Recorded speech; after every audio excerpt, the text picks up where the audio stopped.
Hello, today I'm going to show you a useful tip to make skewed text follow a line. Start by setting the fill to none, then bring the stroke to the front. Select the pen tool, or if you prefer the curvature tool, and draw a curvy line. Next, click on the type tool, hold, and select the type on a path tool. Now click on the path and type your text. Adjust the font style and size to your liking. Next, double-click on the type tool to open the options window.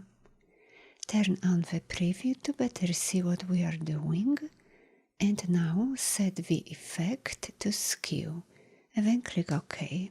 If needed, adjust the size or go to the character window to make any other adjustments. If you wish, go to Effect, Stylize and choose Drop Shadow.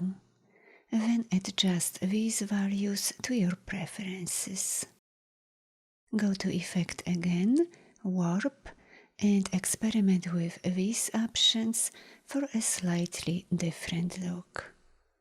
Alternatively, select the type on a path tool again, highlight a specific word, and change its color, for example. Thanks for watching. Bye bye.